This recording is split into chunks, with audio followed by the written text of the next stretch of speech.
Hello, and welcome to Wellness Wednesday with 3W.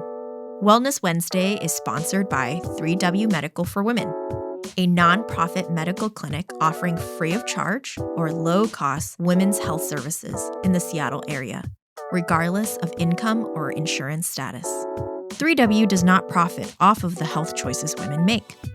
The information shared in this podcast is the opinion of the speaker or speakers. Medical information is not intended as individual medical consultation, but for general education only. Always talk to or consult your own health professional for personalized advice regarding medical decisions. And if you're in the Seattle area, consider making an appointment to consult with us. I'm Helen Nguyen, CEO of WAMS/3W Medical for Women, and the host of today's podcast. Welcome, everyone. Thank you for joining us for another episode on Wellness Wednesday with 3W. Yours truly, Helen Nguyen, host for today's podcast.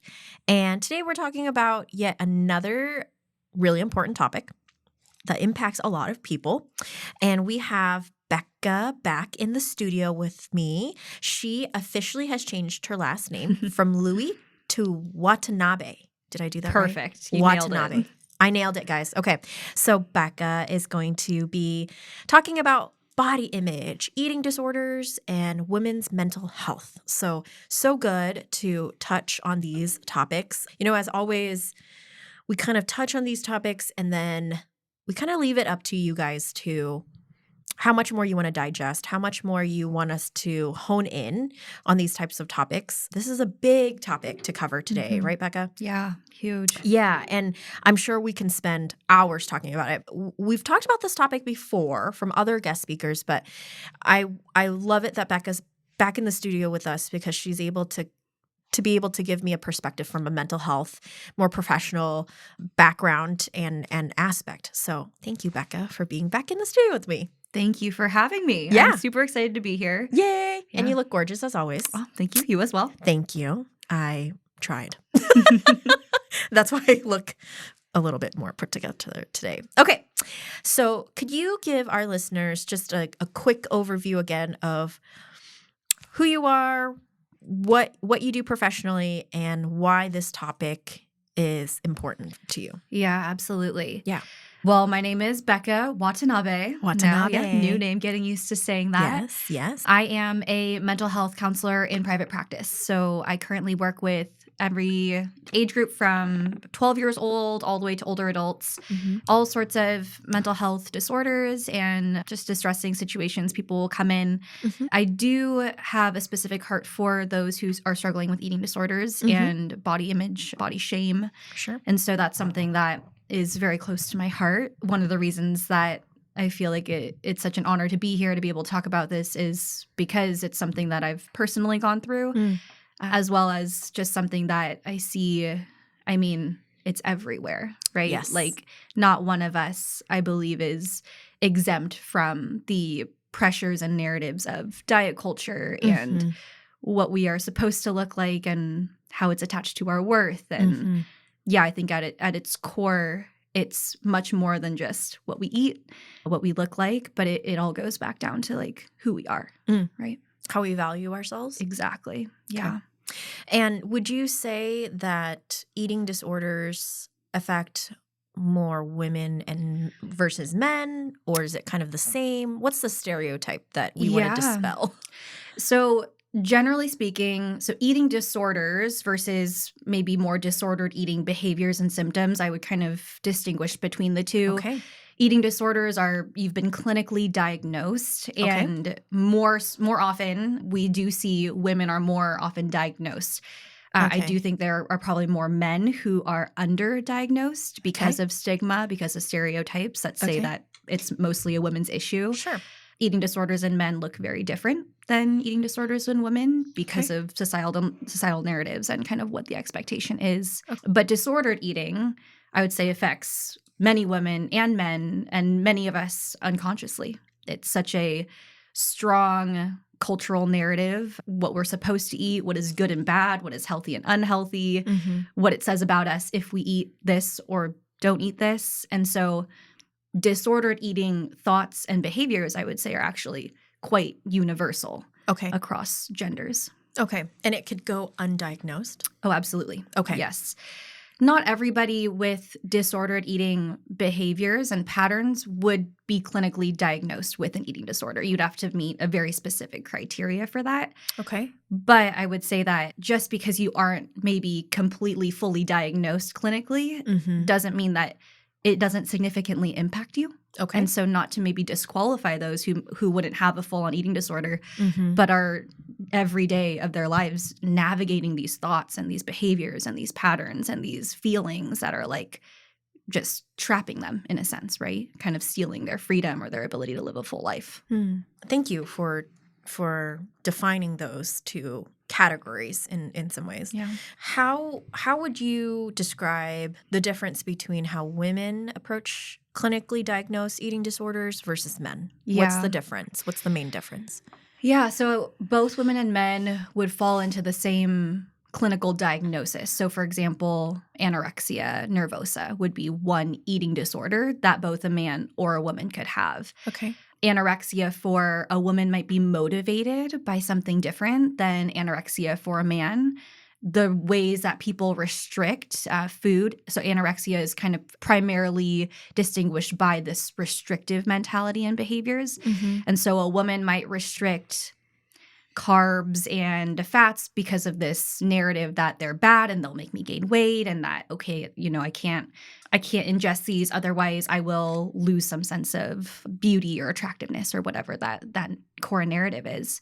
A man might actually be really trying to focus on even gaining certain weight, but they might be really focused on eating healthy, right? So, which again, this could be for both men and women. For men, the motivation might look a little bit different. So often with men, it's how do I gain a little bit of muscle, right?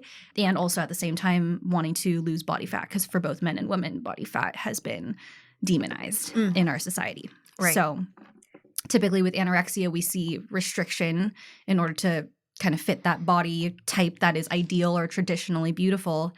But then we have other eating disorders like bulimia, which is I'm eating a lot or I'm ingesting a lot, and then I'm somehow compensating through purging. So that could be throwing up, it could be over-exercise, it could be laxatives. And we see that in both women and men as well. And again, could look different based on what the underlying narrative is. What is the goal? What am I supposed to look like? And then how do I manipulate food and movement in order to get there? Do you see a difference in, and I don't know if you've looked at it from other cultural perspectives or even other countries. Is this primarily a U.S. kind of situation because there's such an abundance of just food? It's a great question. Research has been done kind of cross-culturally, internationally, and there are other countries who do also have prevalent rates of eating disorders. And we'll see that in countries who, if you look at their beauty standard, is very, for lack of a better word, photoshopped or fake, unrealistic.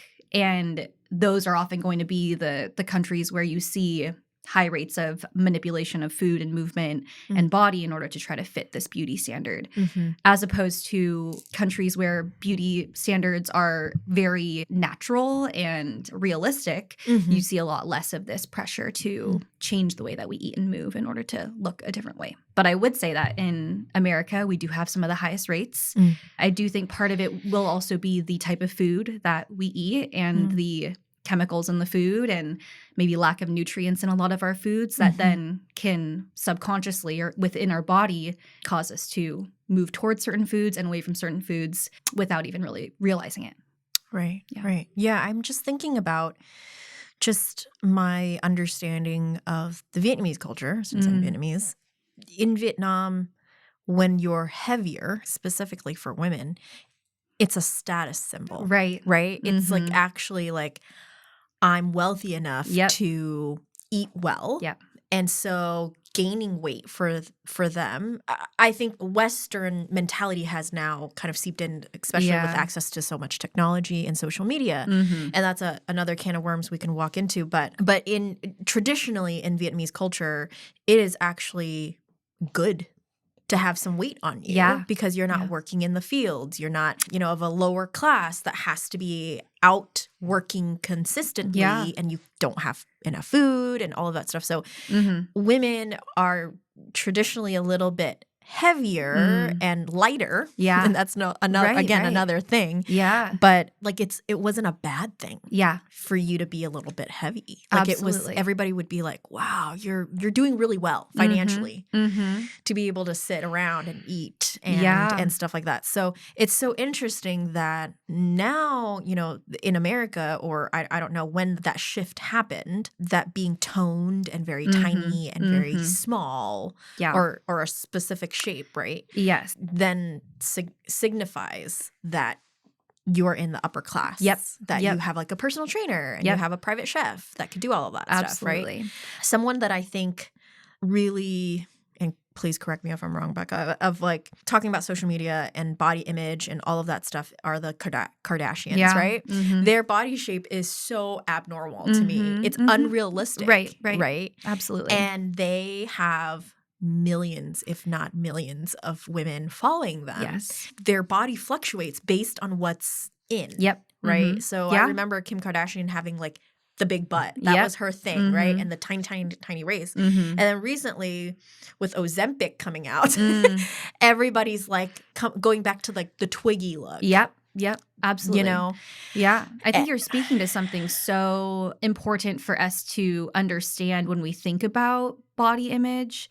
Is that beauty standards are constantly changing.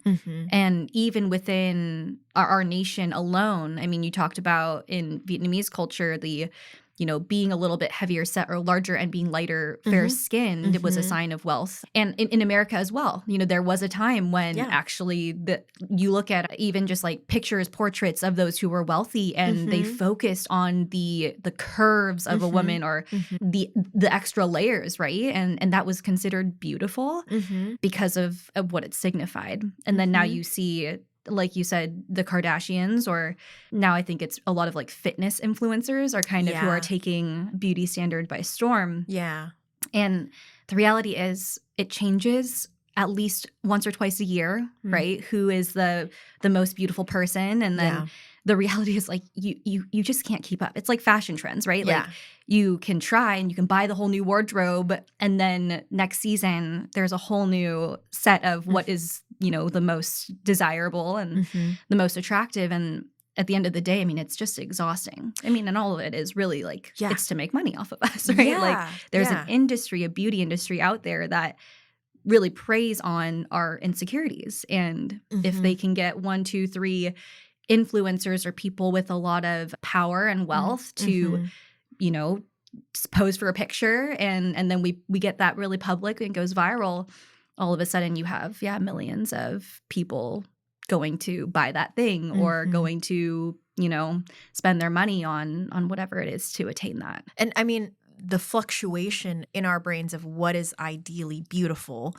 there is no such thing as in the eye of the beholder anymore. It's like the eye of the beholder is Instagram. Yeah, it's so true. It's whatever is trending on Instagram, right? And, I get sucked into it as I'm strolling like, oh, wow, that's what, her arms look so nice. How do I get my arms to look that way? Or like, it's these unattainable sometimes. Not to say that if you do exercise appropriately in moderation, not obsess about food and stuff like that, like it is good to be healthy. I think that's a good achievable goal.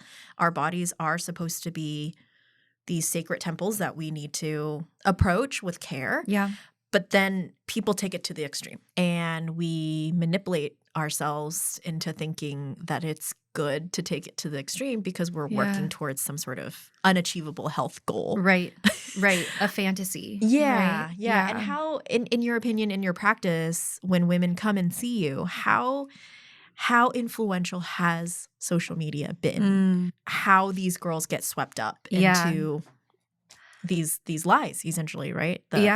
I would say that I have yet to meet someone who has not been significantly influenced by social media. The majority, at least, maybe 75% of people who I work with who come in with body image concerns, and we're working towards kind of repairing that relationship with their body, with food, with movement. One of the first things we do is, well, we need to start protecting the narratives that they're, consuming, and in order to reframe and build new narratives. So the first thing we do is we set boundaries around social media. As probably like step number one is, okay, let's identify like, where are these messages coming from that make you feel worthless, that make you feel ashamed, make you feel like you're not good enough? Okay, it's that social media account, and that one. Okay, let's unfollow them. Let's change what pops up on your For You page. And that takes time and discipline, and it's definitely not easy. For me, I had to completely delete Instagram actually when I was going through my recovery. But for some, it's like, okay, let's just set some boundaries and let's follow. You're going to unfollow 3 accounts. Let's follow 3 accounts that are going to preach you a new message about who you are, where your worth comes from, and how your body's related to that. So yes, it's so significant. On the flip side, where like most of the things that I follow are food. Oh my gosh. Like, yes. I love watching videos of food. Yes. Oh, me too. Yeah. I find myself caught up in that very often. Yeah. And I'm like, okay, that's a good recipe. I'm going to save that. Yeah. Oh, absolutely. Like, yes. my whole Instagram save files is just different recipes I want to that I want to do. Yeah. So it could very easily be the opposite of that, right? Yeah. Okay. Yeah. And I mean, with all of it, like the focus, especially in America, right? Or I mean, all over the world, but definitely in America, we have this like obsession with food, right? For better or for worse. There are times when it looks like we are, demonizing certain foods or like labeling them. And then there are times where we're like worshiping them and we're like idolizing food. And I would honestly say both extremes are very dangerous because at the end of the day, both extremes can contribute to disordered relationships with food. Because essentially we're giving food more power than is appropriate. Food is great. It nourishes us. It gives us pleasure. It fuels us. But at the end of the day, it should not have moral power. It shouldn't have this power to say, who we are and if we're good or bad or if we're lazy or disciplined or healthy or unhealthy. I mean, food is food. So how does someone identify that they're potentially dealing with an eating disorder or body image issues? Yeah. Because when you're swept up in it, you're not really, because everyone's doing it, right? Yeah. And then that is what you're consuming, because technology is evil in that way of like it perpetuates what you're looking at, right? Yes. It has these algorithms now. So how do you know when you're like, oh, crap, like that is really consuming of my life? Yeah. For me, what I've noticed personally is when I'm trying to fast and it's so freaking hard. Yeah. It's not like I'm going to die, Bekah, that I don't eat for a day. Right. But it's like, oh my gosh, that's all I can think about for the whole day is I can't wait till tomorrow so I can eat a giant burger. Yeah. Which is terrible because that's not consistently good for intermittent fasting, right? Or like on Fridays, I fast from meat, for religious reasons. But all I want on Friday is a giant piece of steak. Yeah. And that's all I can think about. Yeah.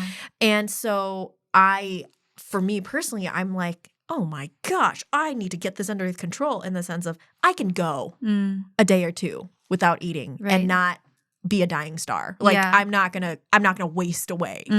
But there is this like, oh my gosh, that's all I can think about. Is that kind of a sign? Honestly, I would say that what you're describing inherently does not sound disordered because of the fact that when we are in a state of restriction, so it's fasting or whatever, intermittent fasting or fasting a food group, our brains and our bodies are wired to make sure that we are going to survive. And if there is a threat, which means like, hey, we know we're not going to eat something, then it is supposed to tell us, we really want that. We really want that. And then there should be some sort of pull towards it because of those survival mechanisms. I would say that when it could cross that line to disordered is when we've been restricting for long periods of time. Mm. And so we see this often with anorexic behavior or even just somebody who's dieting, right? Mm. And it becomes unsustainable and your body then reacts in a way that is almost overpowering. So you feel like I'm at a loss of control. This is where we see binge eating disorder come in often is after a period of restriction, someone's body and brain decide, well, you're not feeding me. And therefore, we are going to make sure that we get fed, even though you are saying no. So we're going to override your prefrontal cortex, and your body is going to go into this binge state where it completely denies any thoughts of this is not good and I'm actually full and I actually don't really want this food. This food doesn't actually taste good. And your body's like, nope, we just need to survive. Yeah. So that's where, and that's the extreme of it, right? There's all the in-betweens where maybe we're like mindlessly eating popcorn on the couch because we're feeling snacky or something. Yeah. Or we're just having like an impulse to eat something very sweet. And so we eat it because it's comforting. And so it's all kind of those in-between moments, and not all of it's disordered. Okay. I would say a big sign is when we feel like we're out of control. When we feel like we have become obsessive about it. So when it's taking up more space in our mind and our hearts and our behaviors than is appropriate. We're experiencing a loss of relationships or social connection because we are avoiding going to restaurants because we're afraid to eat out. Or we're going to the gym instead of hanging out with our friends because we just feel like, hey, I got to make sure that I'm burning off as many calories as possible. Okay. It's when it becomes more consuming. Than it's appropriate. We're thinking about it outside of mealtime, thinking about food outside of mealtime. And it's often driven by that fantasy, right? That desire to be a certain image, physique, etc. Okay. Oh, that's good to know. Yeah. I just enjoy food. Pretty normal. Yeah, I would I say just that like- part's normal. If it's, Yeah, I just like, I'm so enjoying. I also find myself to be a very emotional eater. I used to say, oh gosh, I'm such an emotional eater. But I eat during every emotion. So maybe that's not the appropriate way of Emotional eating is actually not, it's not disordered, which is kind of crazy, right? Oh, okay. To realize that emotional eating is a normal part of eating. It's when eating is the only way that we can soothe our emotions that it becomes disordered. Okay. So for people, this was my issue with binge eating disorder was I turned to food to soothe every emotion. And I just did not have other resources. Like I didn't know how to self-soothe. I didn't know how to go to others. I didn't know how to process emotions outside of the way that food made me feel in that moment. And so when we see that, that's when we are often looking at some sort of disordered relationship with food versus like a very normal eater will go grab their favorite food when they're feeling a little sad or stressed, and then they'll move on to the next meal and it's normal. It just has no effect. Okay, that's good to know. Yeah. I was just like, I eat during every emotion because it's just like, for me with food, it's so culturally tied and it's personal in the sense of, truly breaking bread with someone. Yeah. Really helps ease whatever, stress or joy. Yeah. I just connect with people over food a lot. It makes me happy. Yeah. And there's something about even being, raised by immigrant parents. There's something about not having food that, my parents growing up very, very poor. Yeah. And then now having food. It's like it brings everyone to the table. Yeah. It's kind of like a security blanket of like, wow, we've made it. I remember my mom saying so many times when she was little, she went to sleep hungry, or I remember my grandma being pregnant with my youngest aunt, and they escaped Vietnam on a rickety little boat that my grandpa built, and they landed on the shores of a Thai internment camp because Thai pirates, it's like a whole thing. Thai pirates took them into Thailand, and she was 6 or 7 months pregnant with my aunt. Wow. My youngest aunt. And she begged my grandpa for like 5 cents to go and get herself a can of Sprite because that's what she was craving while she was pregnant. Wow. It's just a can of Sprite. Yeah. And she said that she had to sneak into this forest area away from her kids and drink the Sprite and crying because she was like, I really just need this right now. Yeah. And I know if I drink it in front of my kids, it would just torment me because I'm not able to share with Yeah. them. But I just really need this can of Sprite right now. You know, it's just wow. so that kind of like those types of mentality and story behind just very simple luxuries that we have now. It's just something that we, as my family, really just enjoy and maybe at times overindulge. When my family didn't have to go hungry for the night, it was such a time of like, oh, we've made it. We've made it out of our poverty in a lot of ways. And now we have this abundance, right? Yes. Of food. There's a lot of talk about how to pull back from that. We're not in Vietnam anymore. We're not poor anymore. We're not in this constant thought of like, where is our next meal coming from? We have like a refrigerator full of food. Yeah. So now we're having to like pull back from that. Yeah.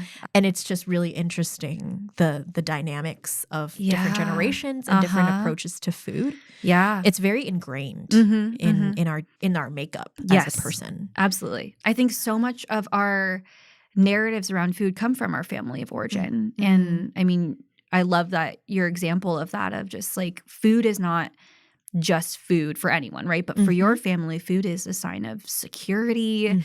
It's a sign of the hard work and the sacrifice and this blessing, you know, of previous generations and the legacy that they've left for you. And so I think about that. And this is where kind of when we talk about disordered eating, it gets a little bit gray, right? Because people can say, hey, I want to share a meal with someone because I'm experiencing emotional distress right now. And is it really about that food, or is it about like connection or that sense of comfort and security that you get when you're breaking bread together with somebody, or when you're appreciating what you have?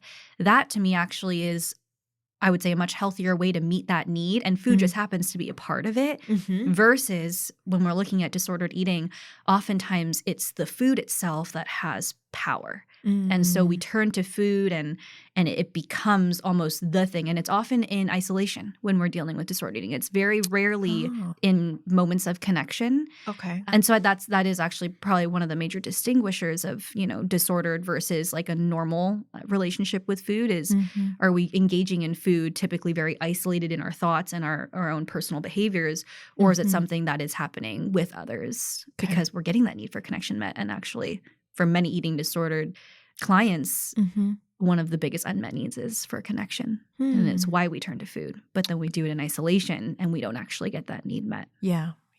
The food replaces the person in some ways. And it's never fulfilling. Exactly. But it feels safe for many people who in relationships feel vulnerable. Okay. Food can't really let you down, right? Yeah. In a sense, Yeah. like food, you have a sense of control over. I can choose how much I eat. I know that when I eat a certain food with certain ingredients, that it's going to send certain chemicals, you know, coursing through my body and my brain, and it's reliable. And even though maybe I'll feel sick after, at least I know that it's familiar and I'm in control of this. Versus genuine connection with humans is not quite as linear as that experience. And so would it be a stretch to say if someone is eating in isolation and has that type of approach to food, would that person also have like social anxiety issues or emotional intelligence? Like it's hard for more introverted personalities. Would they be more prevalent to that type of eating disorder or unmet need in some way?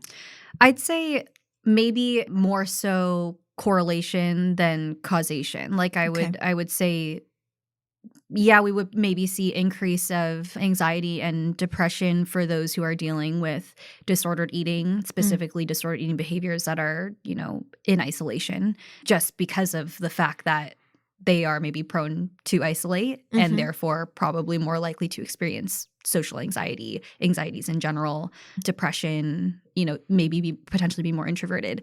But you see a lot of extroverts too, actually, who end up experiencing disordered eating, disordered relationship with food. And a lot of it happens behind closed doors as well. And so I just wouldn't say it is primarily for introverts. Yeah. Okay. That's so interesting. Yeah. I had a friend that actually passed away from anorexia. Yeah. And I remember her journey with this suffering. Yeah. She was in and out of rehab. She was in and out of these group settings. Yeah.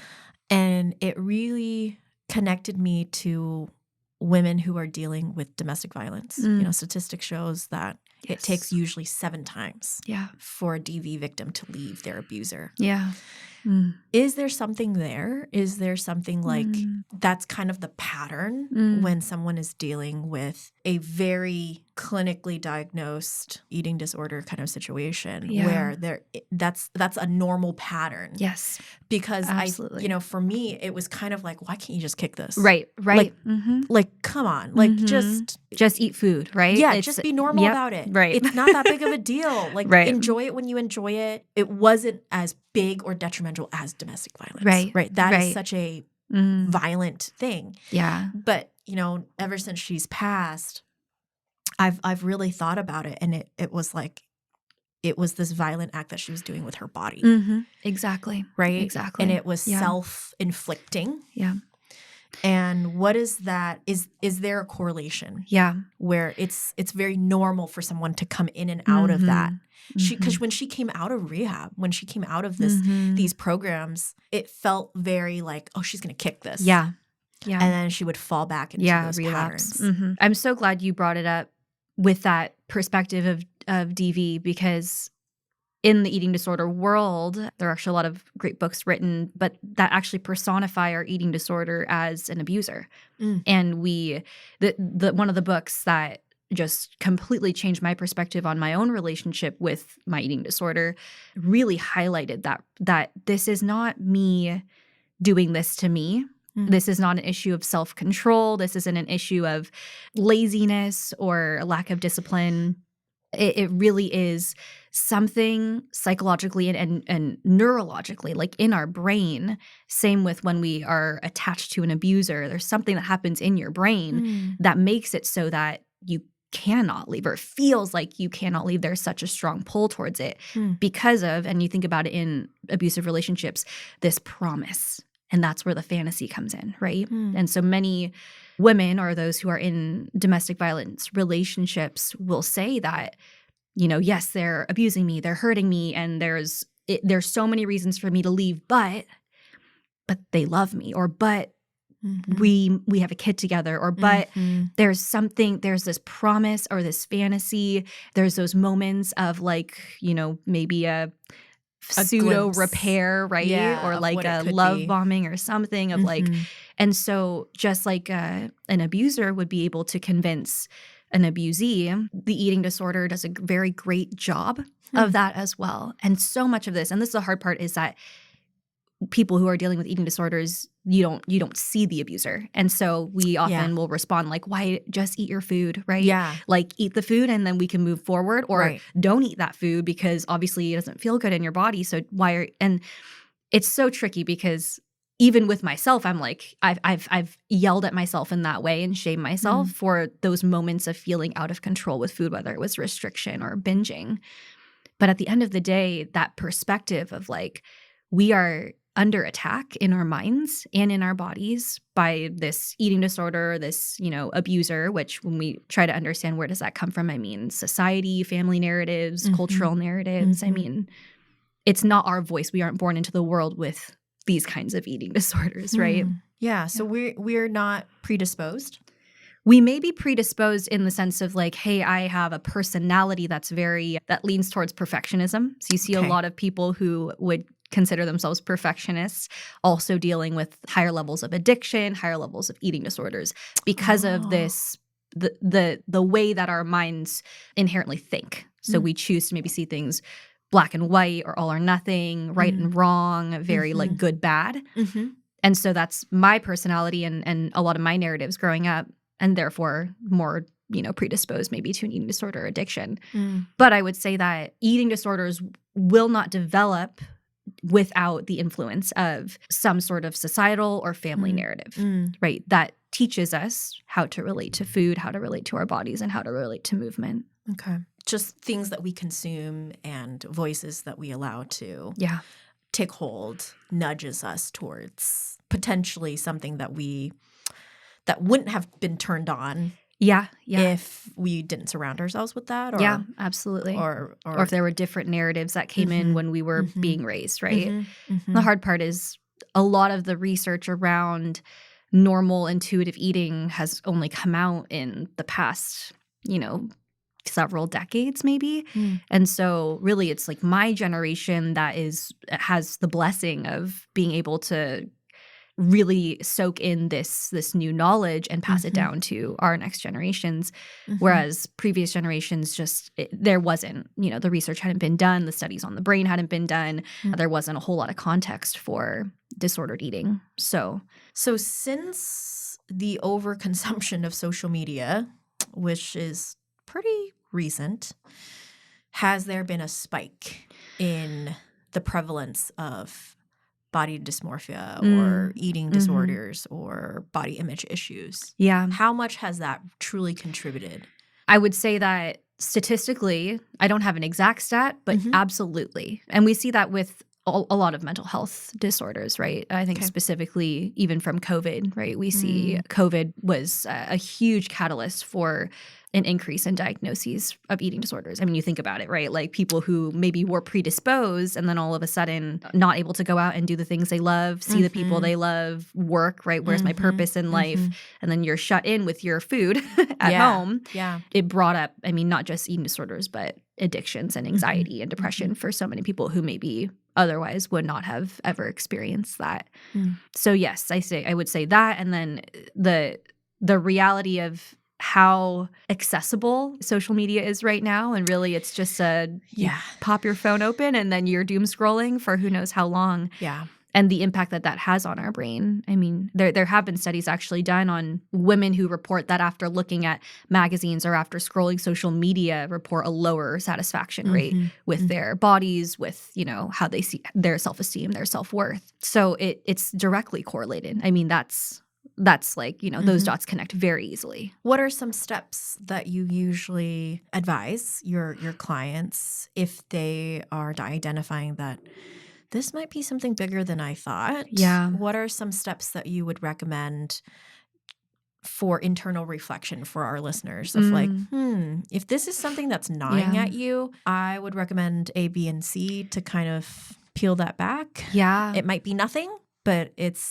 listening to that intuition is really important. Yes, absolutely. I mean, I think I mentioned this on the last podcast, but the first thing I think is to know that you're not alone, right? Like, this is so normal. It touches all of us. Not all of us have eating disorders. Not all of us are going to engage in disordered eating patterns.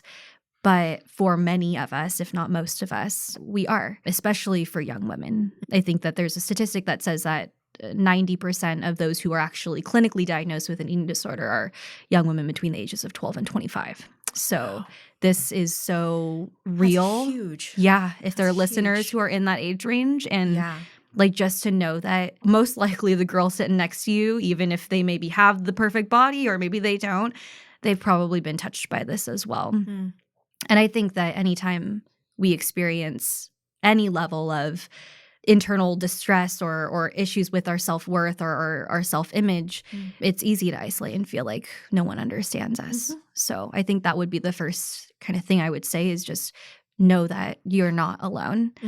I would absolutely encourage curiosity about what narratives you have consumed and just kind of being able to take a step back and maybe after a video you watch, consider how did that make me feel, right? How do I feel about myself now after watching that video of that girl working out or of that girl making that recipe that was supposed to be for fat loss or after watching this person, do something that was supposed to be very inspiring. Like, am I inspired or do I actually feel shame? Am I motivated or do I actually feel like hopeless, or despairing?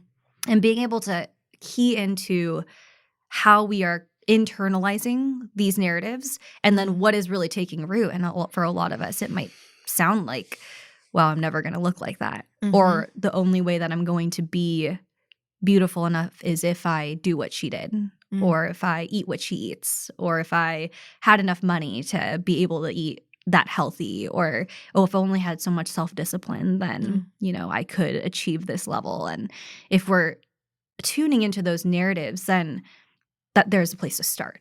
Okay, then we can ask, is this a helpful narrative? Is this helping me thrive in life? Am I experiencing more joy and peace? Am I experiencing connection? Am I experiencing love in my life from these narratives? And most often with those, we're not. Those are going to be harmful or limiting. And so then the choice is, okay, well, do I want to do something about that? Yeah. And many people can do that within their friends and families, depending on how, I guess, intense their disordered eating thoughts and behaviors might be. But for those who maybe are feeling this is a little bit too much for me to handle on my own or within my core circle, then getting professional help or joining a group even, educating. There's a lot of great YouTube channels of just like, binge eating therapists out there who are willing to share information for self-reflection. So yeah, being able to kind of take those next steps, and maybe you do find that, hey, this isn't so overwhelming, and I can actually, maybe it's just a couple sessions and we move forward. I have had clients come in and just they're just at that kind of starting place of maybe developing an eating disorder, and we're able to nip it in the bud. Wow. And it's only a few sessions of like really building some skill work in and changing their perspective on their relationship with food, and then all of a sudden it's like, okay, I get it. And then for others, it's a lifelong recovery, and that's absolutely okay too. So it's, from what I'm hearing, is like when, doing a mock, like watch this video and then taking an internal, it's just an internal reflection, an honest internal reflection of, are there more negative things that came up for me versus positive? Or how did that make me feel about myself? Did that make me feel like crap? And I want to look into how I can afford liposuction. Right. Or just like, you know what? That looks cool, and I'm going to maybe do it one of these days. Right. But just not that motivated. Like other things are more pressing. Absolutely. Or something like that. Yeah, I think that what you're hitting on is the connection between these behaviors, these foods, these movement patterns, our body, and morality, right? And worth. So essentially, if you're watching these videos or you're trying to make a food decision, am I going to eat this or that? And you're noticing that there is some sort of power with like this, if I did this movement or if I ate this food, it says something about my worth or my goodness and badness, then we're looking at that's actually not a healthy relationship with your body, with food, and with movement, versus kind of that second example you gave of, okay, yeah, that looks like a cool way to try to move my body next time I'm working out, or like that looks like a really delicious recipe that would make me feel really good in my body. And there's not like, if I do this, I'm a good person, and if I don't, then I'm a bad person. I would say that's probably, we're in a safer zone there. Thank you for just helping navigate those thoughts, because it is a slippery slope. You can totally get pulled into that to that arena and that way of thinking. And I think our world these days does not make it easy for us to pull ourselves out of it. Yeah. Because there is this higher like image of what we're supposed to look like, what we're supposed to act when we look like that, what it says to other people when we look this way, what it says to the opposite sex when we look this way. Yeah, so much of it comes down to our definition of self-worth and our own values within the different relationships that we have, relationships within ourselves, like our own relationships with our body is so important. Yes. Oh my gosh. Yeah. I love that you said that, because I think that if I were to like kind of frame eating disorders or just the struggle with like diet mentality and how that affects us now, it's so much of it comes down to, we have been taught to disconnect from our bodies. To detach from our bodies, to reject our bodies, to punish our bodies, to ignore the cues that our bodies are giving to us. And ultimately, I mean, we do this with, dieting is essentially your body says you're hungry or wants this food and you say no. We do this with movement. Your body says I'm tired and I need rest. And we say, no, you have to do this, structured exercise or work out a little harder because, XYZ, we need to lose weight. It's rejection of the innate intuitive cues that we've been given, which are meant to help us. And so there's this rupture in our relationship with our bodies that ultimately needs repair.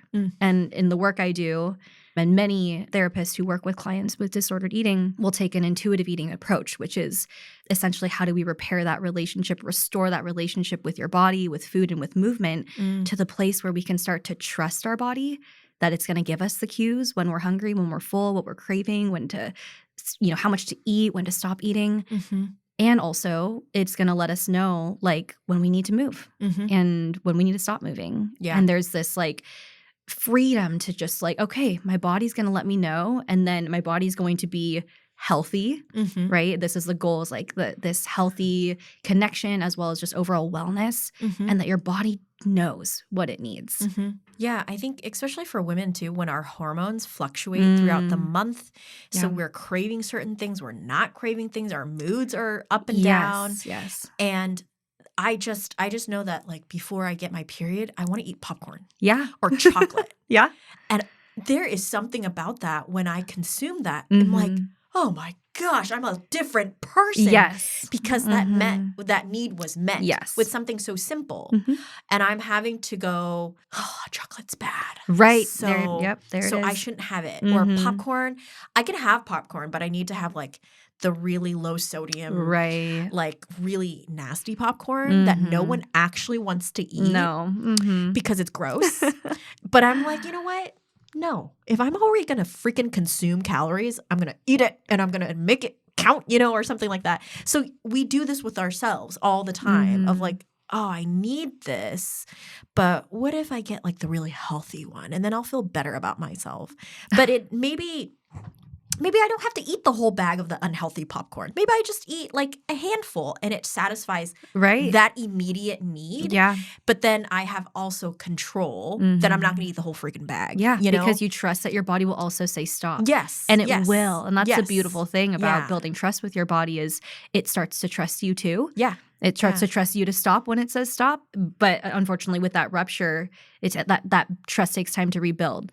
So oftentimes when someone has been very restrictive for a long time and then is now trying to introduce food freedom and, like, peace with food, permission to eat, we see the swing to the opposite extreme, and it feels out of control. And then they're like, nope, I want to go back to restriction. This is probably the hardest barrier to overcome in eating disorder recovery, is truly, like, releasing the control and trusting your body. Sometimes it takes months, sometimes longer, for us to, like, actually start to hear our body say, okay, that's enough. Like, we're satisfied. And maybe we gain some weight before that happens. And there's a whole, we have to kind of navigate the struggle of that.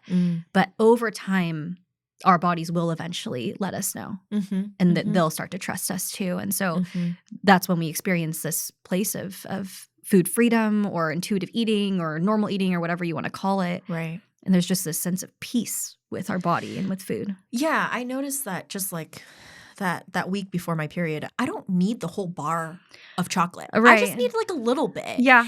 And I can eat the whole bar if I want to, but my body's not asking me to eat the whole bar. It's just a little square, and it just satisfied that little thing, and I could be like, okay. But I'm not fighting against myself. I don't feel bad that I ate that little piece of chocolate. Yes.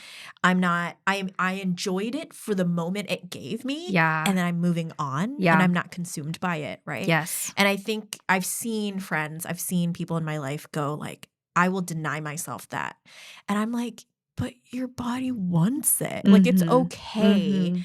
Yeah. And it all comes down to everything in moderation. Right. Everything in moderation. If it consumes you, if it overtakes your life, and that's all you can think about, that's all you can fixate on, then we might need to take a step back and analyze why that is, and maybe call in a lifeline, maybe reach out to someone like you to be like, okay, why do we have these types of over-consuming and exhausting, like, that's all I can focus on kind of stuff. And food can be freeing. It can be so good, and it can be healing in so many ways. Yes. And tapping into those positive narratives versus, like, the negative, I'm worthless. I'm consuming food because it fills some sort of void that I can never have, is probably a red flag. It's probably something we need to look into. Absolutely. I think that part of recovery or repairing our relationship with food actually has to do with emotional healing in general, right? Or mental and emotional healing in general. So oftentimes we'll see clients come in who have this disordered relationship with food. And when we really get into it, it's not actually about the food. It's hardly ever really about the food, if we're honest, right? Yeah. It's more But like it's just the go-to. Yeah. It's our soothing. way of soothing or trying to meet the need. And often with disordered eating, it's a need for connection, a need for control, or a need for comfort. And if we have these unmet needs, usually in childhood, right, from our primary caregivers or those who we're meant to be secure people in our lives, then we've learned how to cope maybe through eating or through other paths. And in order to heal our relationship with food, we have to heal those wounds that maybe, okay, my relationship with my mom, I need to heal that.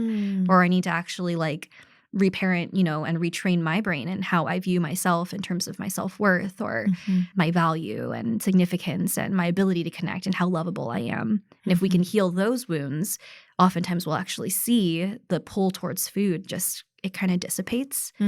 And then there's obviously there's a lot of retraining our mind and our behaviors and the habits that form around food.